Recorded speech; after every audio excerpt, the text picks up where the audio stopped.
All right, guys, survivors of the Holocaust, true stories of six extraordinary children.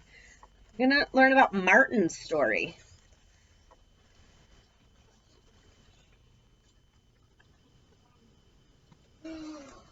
Okay. In 1938, when I was 8 years old, there occurred what has become known as Palenquishan.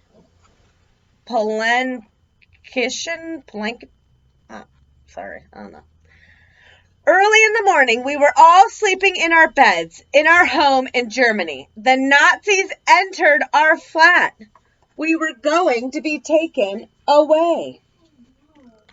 We were put aboard a train. We came to realize that the passengers were all Polish Jews. We were luckier than some. We had been taken as an entire family.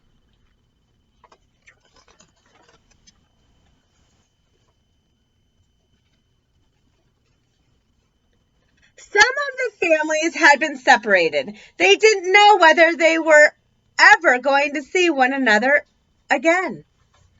To make matters worse, there were people of all ages. Babies. There were very old people. And people who were ill.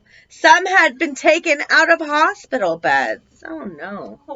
We traveled for the rest of the day, and after it got dark, look, from Germany to Poland. The train stopped, and we were told to get off. Outside the station, there were rows of SS men. We were marched off, and the rumor went around that we were being taken to some remote place. Bang! Where we would be shot. Oh no.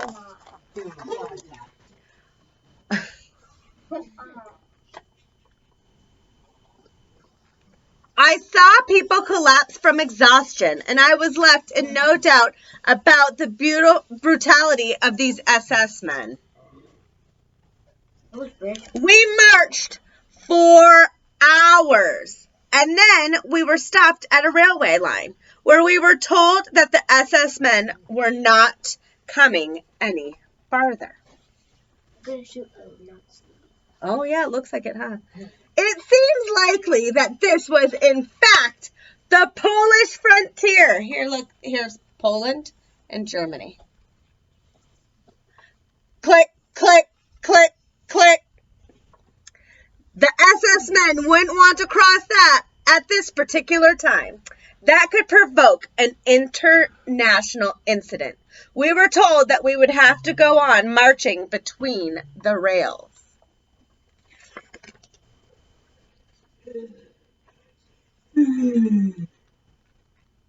On either side, there were ditches, and anybody who fell risked injury, not only from the fall, but also from getting trampled.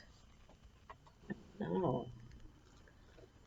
Some hours later, armed police and soldiers came along, Polish soldiers, that is, and of course, they had known nothing of our coming. They're in Poland.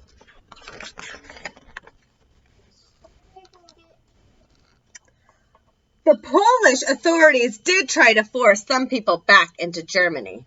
The German authorities were ready for that, and Polish attempts to send people back to Germany failed. But we managed to get to Krakow in Poland, where we had some relatives, and we arrived on their doorstep. About the time that we went to Poland, Britain allowed some Jewish children to be brought over from Europe in what became known as a kinder transport.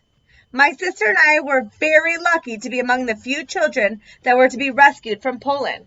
We would have died with the rest of our family if we hadn't been rescued. So his brother and sister are the only one who lived out of their family.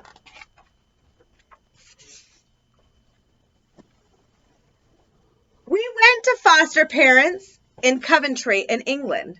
The autumn of 1940, the so-called Blitz began. Coventry was one of the most severely bombed cities. We had 17 raids when a few bombs were dropped in the city. And then one night, we had a very big raid. The Home Office advice was that if you didn't have an air raid shelter, the safest part of your house was under the stairs. Under our stairs, we had a small pantry, so we all crowded into that. My sister and I, and our foster parents, and the dog. The dog was vicious. He bit quite a few people. We tried to keep our distance. But whenever a bomb came very near, the dog growled, and we were really afraid.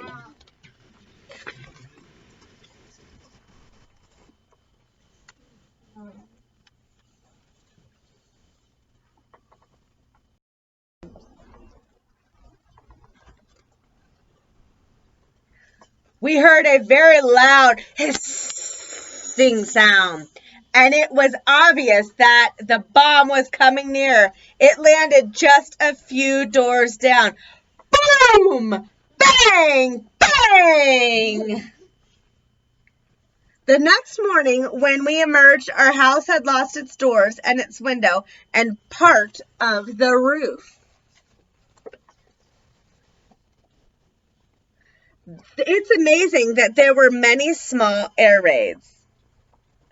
And generally speaking, people took them in stride.